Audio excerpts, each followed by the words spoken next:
Digong now? Yes, una-una. Yes, okay lang yung visit.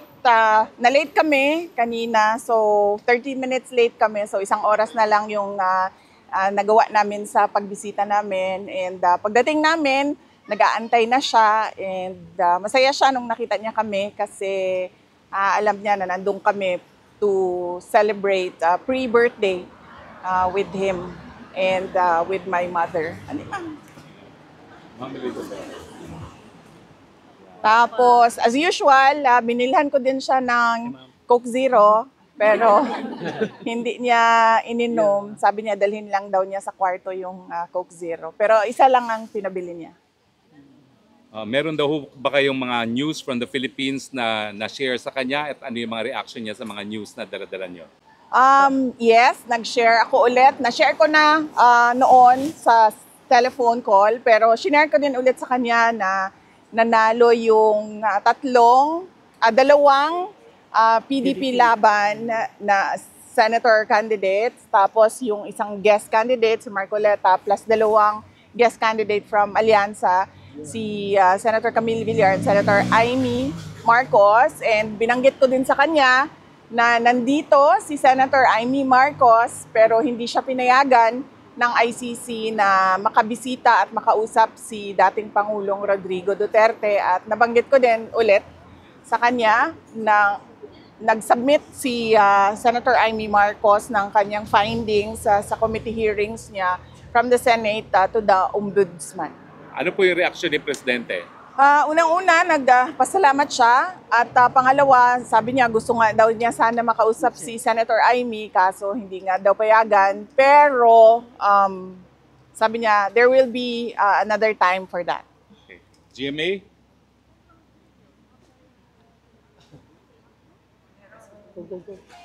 VP, bukod po dyan, 88% po ng respondents sa SWS survey ang nagsabing mahalagang harapin ninyo ang impeachment at sagutin ang mga alegasyon. Para raw malinawan ang publiko at malinis ang inyong pangalan. Ano po ang masasabi niyo sa ganitong pananaw? Oo, I totally agree. Kasama ako dyan sa 88% na yan na nagsasabi. At ako ay parang thankful sa opportunity na malinis yung pangalan ko at masagot yung mga akusasyon sa akin. Thank you po sa sagot. Last question po, napagdesisyonan po ng Senado na ilipat sa June 11 ang simula ng impeachment hearings. Gusto lang po naming marinig, paano ninyo po tinanggap ang balitang ito at ano po ang epekto dito sa inyo, kung meron man? Wala naman siyang epekto sa akin, no? Nag-iisip lang ako kung ano yung epekto nung delay doon sa kaso, pero iiwan na natin yan sa mga lawyers namin, sa defense impeachment lawyers para pag-isipan kung anong posibleng epekto nun sa kaso kung meron man. SMNI, Anton? Hi ma'am, kamusta po kayo? Napakabait ninyo ngayon. Nakikinig sila, nakikinig. Mabait sila ngayon. Mabait kayo ngayon. Ay, kailangan magbait-baitan. Kailangan magkunwari. Okay.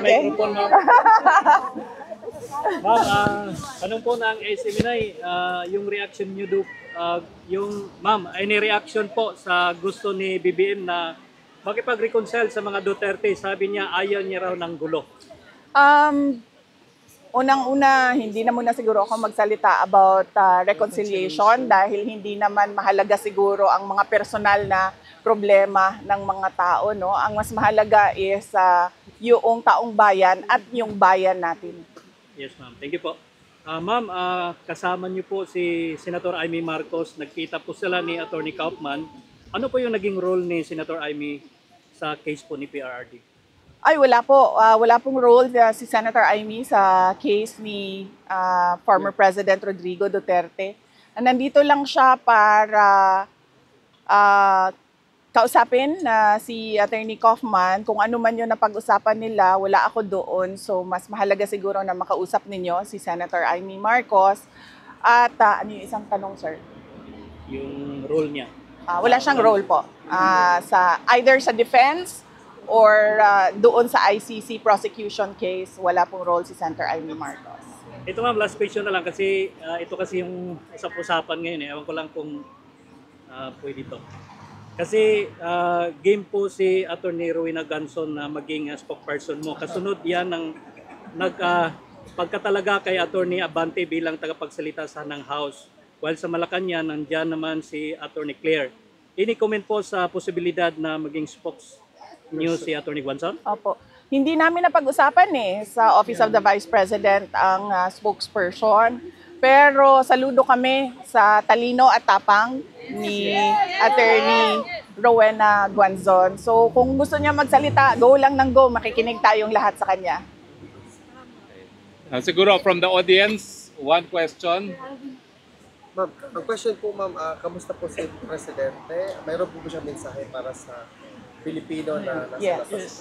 Yes, ang message niya is we are all ruled by destiny and I am here because of my destiny, whether rightly or wrongly.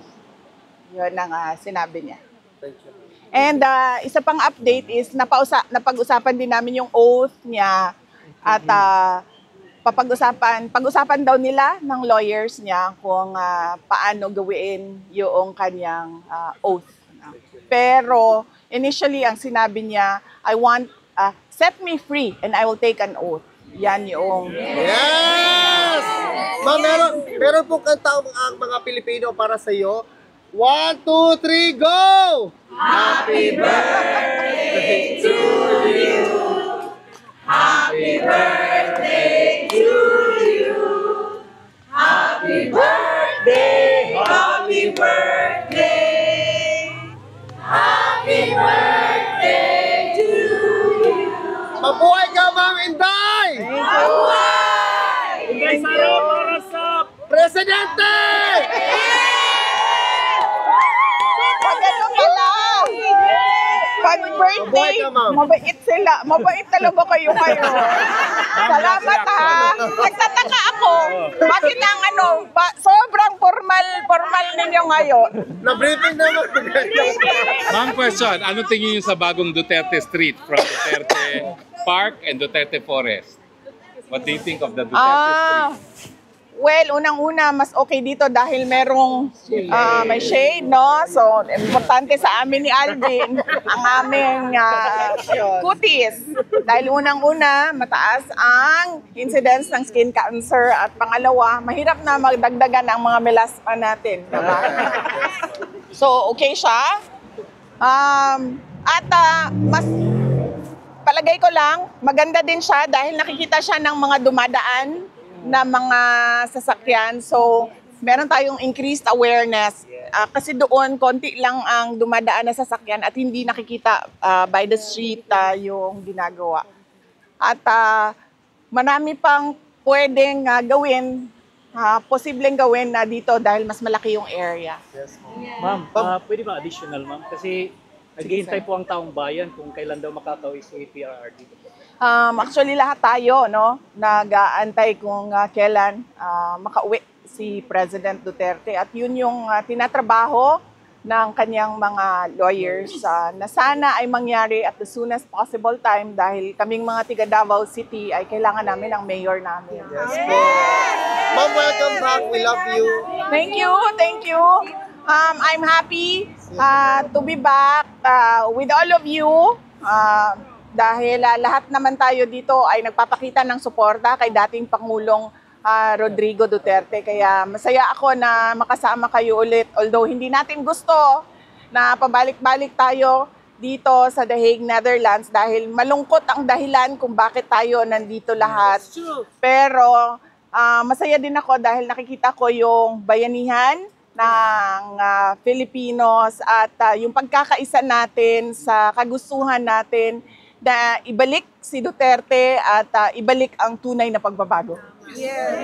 Ma'am, mabuhay ka, ma'am. Thank you, thank you. And lahat kayo ay invited bukas sa ating rally, ICC, Send Duterte Home, 9 a.m. to 12 noon sa ba yun? Land Van Regan. Oh, Land yan. Van Regan. Oh, sige, kayo na magsabi. Mahirap siya i-pronounce. Doon tayo po. Pwede pa, kasano mo? Pirma daw po. Sige, ma'am. Sige, ma'am. Fresh good gihapon ka, VP. Always and forever. Nagpalit ba akong CeraVe tungod nimo, no? Ma'am, thank you so much for giving us hope, really. Dapat magkuan na lang ka. Endorsement. Oo, mag-model kag CeraVe sa Sokmed. Ay, so, maglagyan ko ng ano, ma'am. Madaring original kay. Correct. Welcome back, Ma'am Hindi Elizabeth. na tama tingala anong gwapa si Vice President Sara Duterte. Madaring original oh. Usually ba sa kana gani Meron pa po, sa ano picture taking sa mother-daughter, 'di ba? Lagi mas maganda yung anak kaysa nanay. Pero sa aking kaso hindi. Mas maganda yung nanay ko kaysa sa akin. Pero sabi ni Mayor, sabi niya, mas liwat.